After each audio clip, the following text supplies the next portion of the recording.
예, 형제자매가 다시 만나는 가슴 뭉클한 장면입니다. 참으로 정겨운 장면이죠. 유치원 간 형아가 왜 아직 안 올까? 학교 간 오빠가 왜 아직 안 올까? 누나가 나올 때가 됐는데 목이 빠지게 기다리다가 버스에서 형이 내리고 또 오빠가 나타나자 너무 기뻐하잖아요. 너무 좋아서 막 박수를 막 치고 막 그러잖아요. 그리고 손도 막 흔들고 막 달려가는 거. 그렇게 달려가서 아주 격하게 서로 안기는 모습, 너무 감동적입니다. 저 영상을 여러 번 봤는데 저도 모르게 눈물이 나오려고 해요. 모든 사람은 누군가에게 저렇게 뜨겁게 사랑받을 존재라는 거예요. 특별히 하나님 아버지 앞에. 이 장면은 오늘 우리가 읽은 비유에 나오는 집에 있는 아버지가 돌아오는 그 아들을 향해서 달려가서 뜨겁게 껴안는 모습, 그 모습과 닮았습니다. 오늘 읽은 예수님의 이 비유 이야기는 성경에서 가장 유명한 이야기입니다. 한 아버지에게 두 아들이 있었는데 작은 아들이 집을 나가 고생하고 다시 돌아오는 것입니다. 그런데 거의 상거지가 돼. 상거지 알아요? 거지 중에 최고 거지가 돼가지고 돌아오는 것입니다. 아버지가 멀리서 아들이 돌아오는 것을 이렇게 발견하고 기쁨으로 달려가가지고 맞이한다는 이야기가 오늘 예수님의 비유의 이야기입니다. 이 이야기의 주요 인물은 세 사람이에요. 아버지, 그리고 형제들인 두 아들. 그래서 이야기를 다음 세 가지 관점에서 생각해 볼 수 있습니다. 첫째는 집을 나가서 고생하는, 죽도록 고생하는 그 동생의 관점에서 생각해 볼 수 있고, 두 번째는 아들이 돌아오기를 간절히 기다리는 집에 있는 아버지의 관점에서 생각해 볼 수 있습니다. 그리고 셋째는 집에서 아버지와 함께 있는 형의 관점에서 생각해 볼 수도 있습니다. 오늘 우리는 집에 있는 그 형의 관점에서 이 비유를 생각해 보려고 합니다. 이 비유를 보면 집에 있는 형은 동생이 돌아오는데도 별로 좋아하는 기색이 없어요. 무엇보다도 집을 나간 그 아들이 고생하는 것을 생각하고 돌아오기만을 아버지는 그렇게 소원하고 기다리는데 그 형은 아무 활동도 하지 않습니다. 오늘 읽은 누가복음 15장에는 예수님께서 세 가지 비유를 말씀하고 계세요. 잃어버린 양을 되찾는 비유, 잃어버린 은화를 되찾는 비유, 그리고 잃어버린 아들을 되찾는 오늘 우리가 읽은 비유의 말씀입니다. 그런데 이 세 번째 비유와 처음 두 비유 사이에는 한 가지 분명한 차이점이 있어요. 처음 두 비유에는 누군가가 나서서 잃어버린 그 대상을 부지런히 찾는 것입니다. 먼저 잃은 양을 찾는 비유에서는 목자가 잃어버린 양을 찾으려고 산과 들을 헤매고 찾아다닙니다. 그리고 잃어버린 은화를 찾는 비유에서는 여주인이 등불을 들고 온 방을 이렇게 비로 쓸면서 어디 있을까 잃어버린 은화를 찾았습니다. 그런데 이 세 번째 비유에서는 잃어버린 작은 아들을 찾아 나서는 사람이 아무도 없는 거예요. 이상하죠? 사실 이 비유 속에 나오는 형이 제대로 된 형이라면 자기 동생을 마땅히 찾아야 했습니다. 아버지에게 이런 말을 하면서 말이에요. 아버지, 동생이 어리석어 삶을 망쳤어요.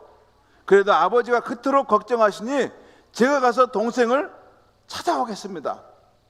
제가 희생을 감수하더라도 꼭 동생을 찾아서 다시 집으로 데리고 오겠습니다 하면서 찾으러 나가야 했던 것입니다. 여러분은 형제 자매가 몇 명입니까? 또 그 중에서 몇 번째입니까? 우리 김은희 집사님은 어떻게 됐어요? 형제 자매가 몇이에요? 장녀. 이남 이녀. 그러시구나. 그 다음에 우리 유홍 집사님은 어쩝니까? 형제. 팔남매 중에 막내네요. 그러시군요. 김규환 집사님은 어떻게 돼? 몇째입니까? 몇 년? 예, 그렇게. 예. 자, 저는 남동생, 여동생 두 동생이 있습니다. 그런데 지난 날을 뒤돌아보면 형으로서 잘하지 못했다는 생각이 듭니다. 제 앞길만을 보고 달려오느라 동생들을 잘 챙겨주지 못했습니다. 그러나 제대로 된 형이라면 자기 동생이 어떻게 사는가도 한 번씩 돌아봐주고 어려운 일을 당했을 때는 희생해서라도 동생을 챙겨줘야 하지 않겠습니까? 우리나라의 경우 지난 70년대, 80년대 초까지만 해도 집안의 큰아들, 큰딸이 부모를 대신해서 자기 동생들을 시골에서 도시로 보내 공부시키기 위해서 자신은 서울에 가서 힘들게 일했던 분들이 많습니다. 여러분 그래요. 그런 분들이 있어요. 많아요. 동생들을 챙겨서 아버지 대신 이렇게 공부시키는 그 큰 형, 큰 언니가 있죠. 사실 오늘 비유에 나오는 작은 아들이 다시 집으로 받아들여지려면 그 형의 희생이 필요했습니다. 그래서 진정한 형이라면 어떤 대가를 치르고서라도 잃어버린 동생을 찾아 구원할 것입니다. 그런데 예수님은 오늘 비유 속에서 그런 형을 등장시키지 않으셨습니다. 참으로 가슴 아픈 상황입니다. 오늘 예수님의 이야기에 나오는 이 형은 오히려 바리새인과 같은 모습입니다. 바리새인은 죄인을 죄인을 정죄하고 죄인은 멀리하고 나만 의인이라고 생각하는 사람들입니다. 또한 동생 아벨을 죽이고 하나님을 향해서 내가 내 동생을 지키는 자입니까? 말했던 가인과 같은 모습이었습니다.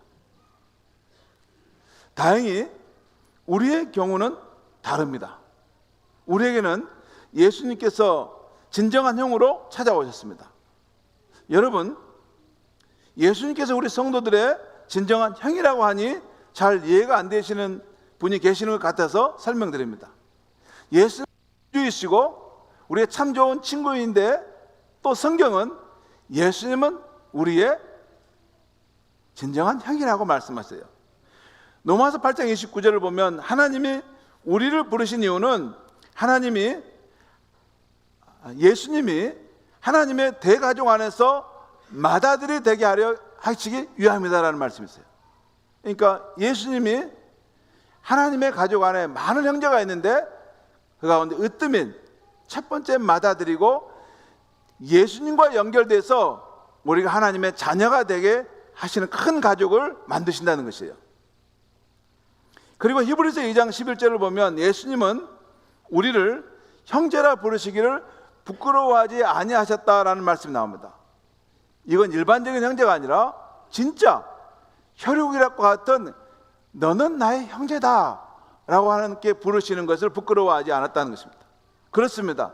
예수님은 우리의 진정한 형으로 우리를 찾으러 옆나라로 가는 정도가 아니라 저 높은 보좌 위에서 이 낮은 이 세상 가운데 내려오셨습니다.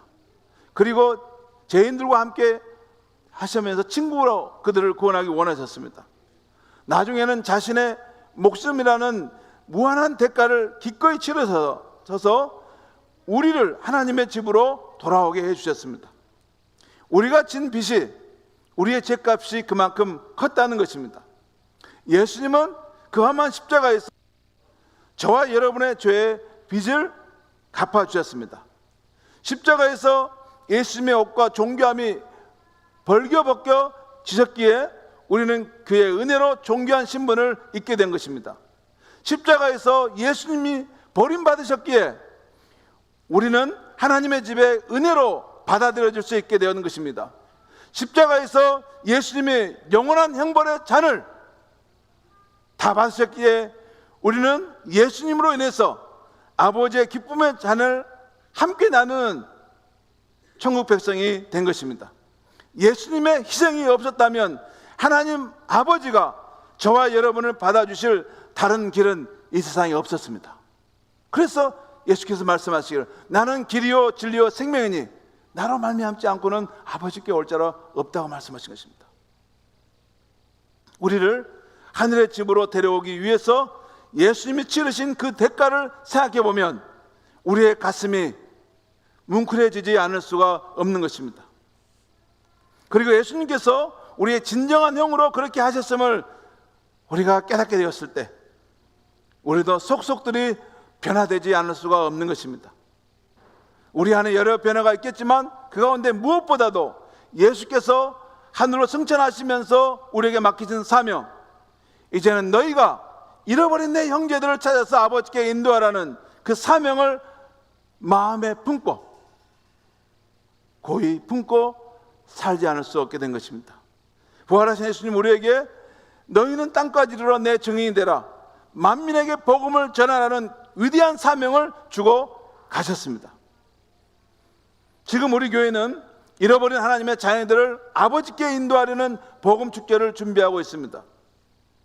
사람의 생각으로는 참으로 한 사람을 인도한다는 것이 어렵습니다. 높은 장벽을 느낄 때가 많습니다. 그런데 다시 한번 생각해 보면 저와 여러분에게도 누군가 진정한 형의 마음을 가지고 찾아와 준 사람이 있다는 것입니다. 찾아와서 하나님의 사랑을 보여주고 구원의 길로 인도해 주어서 저와 여러분이 지금 하나님 곁에 나와 하나님을 예배하게 되었다고 하는 것입니다. 성도 여러분, 우리가 죄인을 구원케 하는 복음의 능력을 믿고 포기하지만 않는다면 성삼위 하나님께서 꼭 도와주실 줄 믿습니다. 사실 오늘 예수님의 비유 이야기는 하나님과 우리 인류의 거대한 이야기입니다. 하나님은 우리 인류의 창조자이시며 우리의 존재의 근원이신 아버지이십니다. 모든 사람은 다 하나님의 존귀한 자녀였습니다. 그러나 범죄하여 하나님을 떠나 유랑하는 삶을 살고 있는 것입니다. 돌이킴이 없이 끝까지 유랑하는 삶만 산다면 오늘 이야기의 탕자처럼 홀로 고립되어 절망하며 죽어갈 것입니다. 우리 인간은 하나님 아버지께로 돌아가는 귀향의 삶을 살아야 합니다. 하나님 아버지께 돌아가 아버지를 삶의 거처로 삼고 살아야 참된 평안을 누릴 수 있습니다. 참된 인간의 삶을 살 수 있습니다. 다시 말해 인생의 목적과 의미를 발견하고 사람의 도리를 알고 그 길을 걸어가는 참된 인간이 될 수 있다는 것입니다. 하나님은 이 보배로운 진리를 우리가 먼저 알게 되는 큰 은혜를 베푸셨습니다. 우리가 받은 은혜는 다른 한편 거룩한 사명으로의 부르심인 것입니다. 아무쪼록 금번 복음 축제 기간 열심히 기도하고 전도하여 영원 사랑과 성령 충만함을 경험할 수 있기 바랍니다. 잃어버린 귀한 영혼을 아버지 집으로 인도하는 저와 여러분이 되시기를 주의 이름으로 축원합니다. 기도하겠습니다. 잃어버린 한 영혼이 아버지 집으로 돌아올 때 그렇게 기뻐하시는 하나님 아버지, 또한 잃어버린 영혼을 찾아 아버지께 인도하기 위해서 그 영광의 보좌를 버리고 이 세상 가운데 오셔서 십자가에 죽으셔서 우리를 구원해 주신 예수님, 오늘 이 아침에 예수님 우리의 진정한 형으로 오셔서 우리가 길을 잃고 헤맬 때 우리를 구원해 주셨다는 것을 깨닫게 하시니 감사합니다. 이제는 예수님께서 우리에게 맡기신 사명, 너가 이제 진정한 형이 되어서 내 주변에 있는 길을 잃고 방황하는 형제들을 아버지 집으로 인도하라, 이 명령을 주셨사오니 우리가 믿음으로 순종하여 귀한 영혼들을, 천하보다 더 귀한 생명을 아버지 집으로 인도해가는 우리 순천은성교회가 되게 하여 주시옵소서. 예수님의 이름으로 기도하옵나이다. 아멘. 다 함께 자리에서 일어나셔서 함께 결단하며 나아가겠습니다.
축복의 기도를 드리도록 하겠습니다. 우리 가정이 서로 함께 축복의 기도를 드리는데, 오늘 자녀들이 함께 예배 드리는 우리 성도님들은 우리 자녀들을 감싸고 가슴에 안고 위에 축복하는 기도를 드리면 좋겠고, 또 멀리 있는, 오늘 함께 하지 못지만 멀리 있는 자녀가 있으면 생각으로 그 자녀를 축복하는 기도를 드리면 좋겠습니다. 그리고 우리 자녀들은 우리를 길러주신 부모님을 위하여 축복하는 기도를 드리면 좋겠어요. 건강과 앞으로 남은 생을 하나님 앞에 형통한 삶을 살라고 기도하면 좋겠고, 여러분 특별히 우리 아직 부모가 믿지 않는 우리 어린 자녀들이 있을 수 있습니다. 그 자녀들도 여러분 주변에 있으면 품고 함께 축복하며 기도하는데, 오늘 기도할 것은 우리의 자녀들이 예수를 진정으로 구원자로 만날 수 있게 하여 주시옵소서. 인격적으로 깊이 만나게 하여 주셔서 하나님 아버지께 나아가는 복된 인생이 되게 하여 주시옵소서. 하나님을 거처로 삼아서 삶이 안정되고 편안할 수 있게 하여 주시고, 또 인생의 목적과 의미를 알고 사람 때문에 그런 가치를 아는 그 하나님의 사람이 되게 하여 주시옵소서라고 기도드리겠습니다.